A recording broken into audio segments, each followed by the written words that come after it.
Hello दोस्तों, welcome back to my channel. So आज के वीडियो में हम डिस्कस करने वाले हैं TY BCom सेम 5 से बिजनेस इकोनॉमिक्स।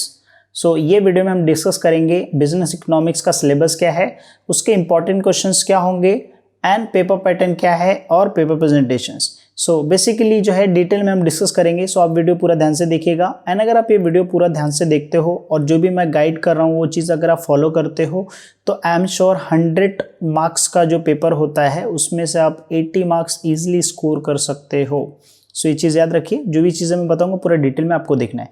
ये सिलेबस एंड जो इंपॉर्टेंस है इसको मैं साथ में डिस्कस करते चलूँगा, फिर बाद में आपको मैं पेपर पैटर्न बता दूंगा एंड लास्ट में मैं डिस्कस करूँगा कि आपको पेपर प्रेजेंटेशंस कैसे आपको इंप्रूव करना है और पेपर प्रेजेंटेशन में क्या मायने रखता है अच्छे मार्क्स स्कोर करने के लिए।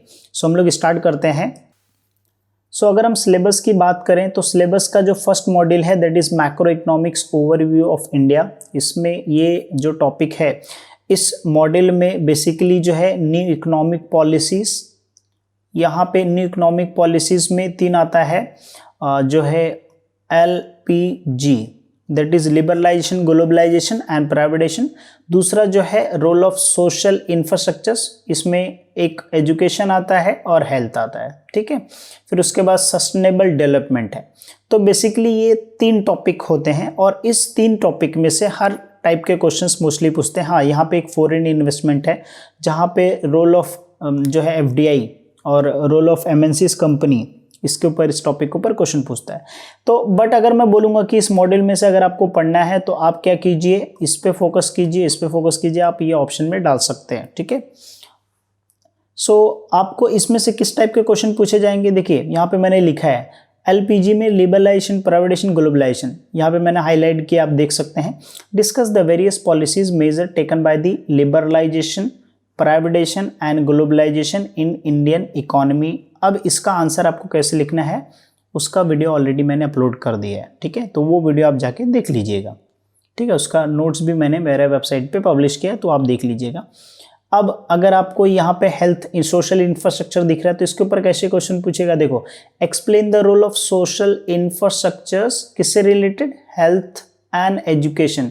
कभी कभी क्या करता है सिर्फ हेल्थ के ऊपर पूछता है, कभी कभी एजुकेशन के ऊपर पूछता है। इसके ऊपर ऑलरेडी वीडियो मैंने बना दिया है। यहाँ पे 10 सस्टेनेबल गोल्स, कभी कभी 7 भी पूछ लेता है ऑलमोस्ट, ठीक है। तो ये क्वेश्चंस आपको, ये तीनों क्वेश्चंस आपको कवर करना है। अगर आप ये 3 क्वेश्चन कवर करोगे तो आई एम श्योर आपके जो है फर्स्ट मॉड्यूल से जो है 15 to 20 मार्क्स क्वेश्चंस क्या हो गए, आपके कवर हो गए। अगर आप फर्स्ट मॉड्यूल अच्छे से करते हो तो आप यहीं पे पास हो जाओगे। कैसे पास होगे पेपर पैटर्न में बताऊंगा, तो वहाँ पे आपको समझाऊंगा। तो फर्स्ट मॉड्यूल में आपको कौन सा करना है, यहाँ पे इंपॉर्टेंट क्वेश्चन मैंने लिख दिया है, यहाँ पे सिलेबस लिख दिया, ठीक है। तो अगर हम सेकंड मॉड्यूल की बात करें तो सेकंड मॉड्यूल में जो है बेस्ड किसके ऊपर है, agriculture during the post reform period. And इसमें जो है 3 टॉपिक है, उसमें से सबसे इंपॉर्टेंट टॉपिक कौन सा है, agriculture finance, which is very very important. 100% question आएगा इसके ऊपर, ठीक है। कैसे क्वेश्चन पूछता है, देखिए यहाँ पे पूछ सकता है explain the role of different financial institution providing the rural credit. कभी कभी पूछ लेता है explain the sources of agriculture finance, okay. मैं आगे आपको पेपर भी दिखाऊंगा यूनिवर्सिटी का, ठीक है। एग्रीकल्चर पॉलिसीज के ऊपर ये जो MNCs का है ये मॉड्यूल 1 का है, ठीक है। सो एग्रीकल्चर मार्केटिंग के ऊपर क्वेश्चन पूछ सकता है। यहाँ पे देखो लिखा है explain the features of agriculture pricing policy, okay. So इस टाइप के क्वेश्चंस क्या होते हैं आपके एग्जामिनेशन में पूछे जाएंगे, ठीक है। तो यहाँ पे एक यूनिट है और यहाँ पे क्या है, क्वेश्चंस है। देखिए यहाँ पे ये वाला मैंने बताया ना, agriculture pricing and agriculture finance, this is very very important.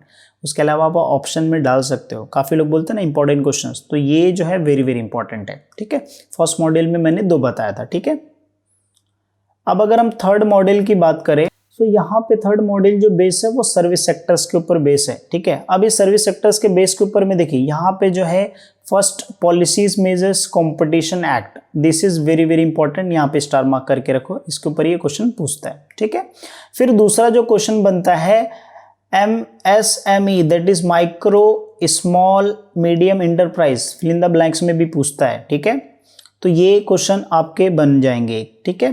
तो ये दोनों, ये आप स्टार मार्क करके रखिए, this is very very important, आपको ये करना है। इसके अलावा फिर आप क्या कर सकते हो, ये वाला सर्विस सेक्टर्स का कर सकते हो, क्योंकि पूछता है रिसेंट ट्रेंड। देखिए आप सर्विस सेक्टर्स में काफ़ी ज़्यादा ग्रोथ है तो उससे रिलेटेड ये क्वेश्चन पूछ लेता है। यहाँ पे लिखा है explain the challenges faced by the health care and tourism industry in India, हो सकता है ये टाइप के ये क्वेश्चंस पूछ ले। सो यहाँ पे आपके पास सिलेबस है, this is all are the syllabus and this is questions. इस टाइप के क्वेश्चंस कैसे पूछता है जो मैंने बताया इंपॉर्टेंट, फर्स्ट वाला जो है वो इंपॉर्टेंट, इसके ऊपर policies, competition act and MSc का जो है ये पूछता है 100%। सो अब अगर हम फोर्थ मॉडल की बात करें, सो फोर्थ मॉडल जो है that is based on banking and financial market. तो ये जो फाइनेंशियल मार्केट है ना, ये 101% वेरी वेरी इंपॉर्टेंट, आपको फ्यूचर के लिए भी काफ़ी इंपॉर्टेंट होगा। अगर आप जो है कोई ऐसे कॉम्पिटिटिव एग्जाम्स का प्रिपरेशन करो जहाँ पे बैंकिंग आएगा, जहाँ पे बैंकिंग कुछ टॉपिक्स हैं फाइनेंशियल मार्केट से। अब ये फाइनेंशियल मार्केट बेसिकली होता है पैसे का लेन देन। अब इसमें दो टाइप के होते हैं, एक मनी मार्केट होता है और एक कैपिटल मार्केट होता है। Money market basically short term fund के लिए होता है, capital market basically long term के लिए होता है। तो ये दोनों ही आपको करने हैं, क्योंकि ये दोनों में से एक क्वेश्चन पूछ सकता है। देखिए मनी मार्केट का जो स्ट्रक्चर है, जो इंस्ट्रूमेंट है और उसके रिफॉर्म्स पढ़ना और उसके इंस्ट्रूमेंट पढ़ना, ठीक है। कैपिटल मार्केट का उसका स्ट्रक्चर्स, दैट मीन्स इंस्ट्रूमेंट पढ़ना और उसके रिफॉर्म्स पढ़ना। ये इसके ऊपर क्वेश्चंस पूछेंगे। कैसे लिखा है यहाँ पे देखो, explain the structure of capital market in India, explain the free form of Indian money market in India, ठीक है। सिर्फ क्वेश्चन घुमा के पूछेगा बट आपको लिखना तो मनी मार्केट का ही है, right. Explain the various money market instrument. अब यहाँ पे मनी मार्केट के अलग अलग इंस्ट्रूमेंट होते हैं, जैसे कॉमर्शियल पेपर होता है, सर्टिफाइड डिपॉजिट होता है ना, जैसे ट्रेजरी बिल होता है। तो ये सारे इंस्ट्रूमेंट होते हैं मनी मार्केट में शॉर्ट टर्म फंड उठाने के लिए। So recent trade in banking sectors, ये जो फर्स्ट वाला है, ये यहाँ पे आप जो है खुद का ओन लैंग्वेज में भी लिख सकते हो, ये इजी है, थेरेटिकल है। सो अभी मैंने क्या डिस्कस किया, आपको सिलेबस डिस्कस किया, ये सिलेबस हो गया और ये क्या हो गया, इंपॉर्टेंट हो गया।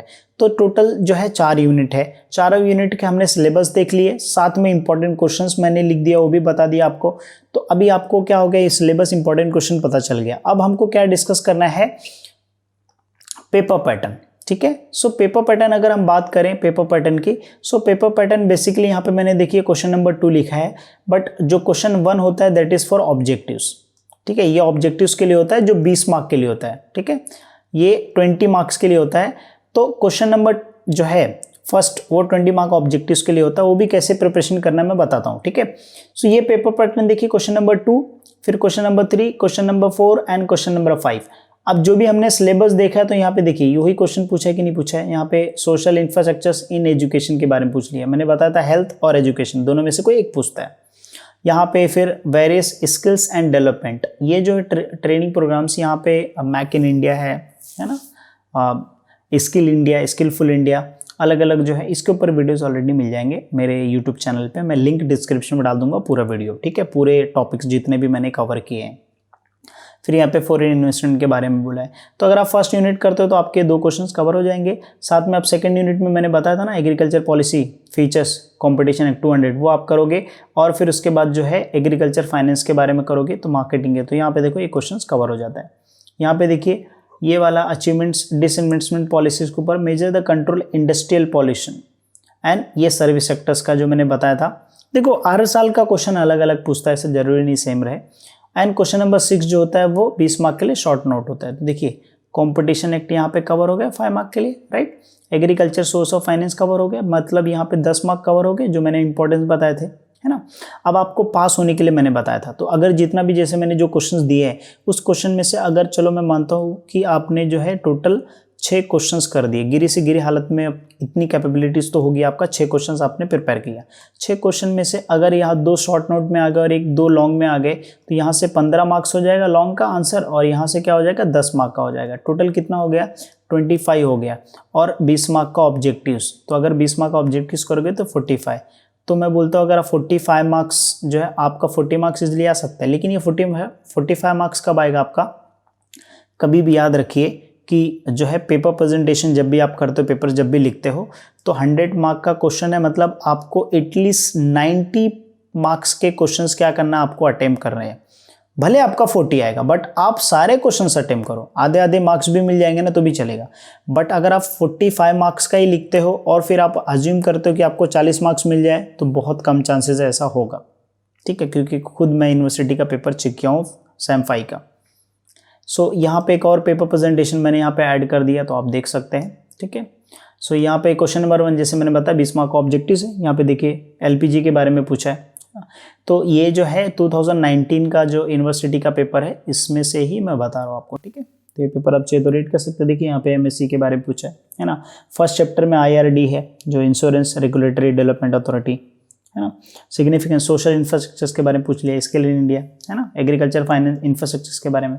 सो यहाँ से आपके 4 क्वेश्चन इजीली कवर हो जाएंगे, right. Challenges face by the health sectors already हमने डिस्कस किया सिलेबस में।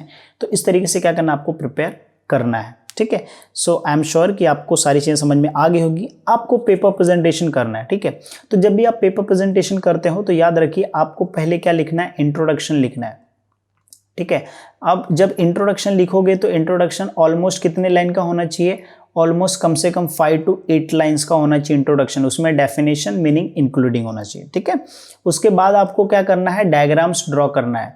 आप डायग्राम कैसे करोगे, आप मेरे वीडियो देख लीजिए, कुछ वीडियोस में मैंने डायग्राम बनाया है, इकोनॉमिक्स का ही डायग्राम बना के मैंने समझाया, ठीक है। 5, 8, 10 वीडियो, उसमें से 2-3 वीडियोस में मैंने डायग्राम बना के समझाया। फिर उसके बाद आपको क्या करना है, लास्ट में कंक्लूजन एक्सप्लेनेशन करना है। डायग्राम के बाद फिर आप एक्सप्लेन करो और फिर लास्ट में क्या करो, कंक्लूजन लिखो। काफ़ी बच्चे लोग कन्फ्यूजन होता है, सर कंक्लूजन में क्या लिखना है। जो क्वेश्चन पूछा है ना LPG के बारे में, वो उसी को थोड़ा सा रिपीट करके 2-3 लाइन में आपको क्या समझा, आपको वो यूज़फुल है या बेनिफिशियल है कि नहीं इकोनॉमिक्स के लिए, या जो भी आप अपने लैंग्वेज में आप क्या कर सकते हो, 3 से 4 लाइन ऐसे हेडिंग दे के लिखो। तो ये एक प्रॉपर प्रेजेंटेशन होता है पेपर का। एंड याद रखिए ओवर राइटिंग आपको नहीं करना है। आप क्वालिटी आंसर लिख रहे हो तो अगर 7 मार्क का है, ठीक है, अगर 7 मार्क का या 8 मार्क का है तो 2.5 पेजेस इज इनफ। 2 से और 2.5 पेज इनफ है, ठीक है। 1 साइड, 2 साइड एंड 3 साइड में हाफ किया, ठीक है। उसमें आपने क्या किया, इंट्रोडक्शन, डायग्राम्स, उसके बाद conclusions, like diagram with explanation. Diagram बनाओगे पॉइंट्स का, फिर एक्सप्लेन करोगे, फिर उसके बाद कंक्लूजन एंड 2.5 या 3 pages. I am sure you will able to get 6.5 marks. मैं यूनिवर्सिटी का पेपर चेक किया, उसके हिसाब से मैं बता रहा हूँ आपको, तो यू विल गेट दैट, ठीक है। एंड पेपर प्रेजेंटेशन का एक वीडियो मैंने बनाया है, वो भी वीडियो का लिंक मैं डिस्क्रिप्शन में डाल दूंगा, so that will be useful for you. So पूरा वीडियो देखने के लिए thank you so much guys for watching video. अगर वीडियो लास्ट तक देख रहे हो, सो मेरा एक रिक्वेस्ट है कि अगर आपको ये वीडियो यूजफुल लगता है, अगर आपको इस वीडियो से कुछ बेनिफिट हुआ है, सो आप मुझे हेल्प कर सकते हैं, सपोर्ट कर सकते हैं, स्मॉल कंट्रीब्यूशन करके।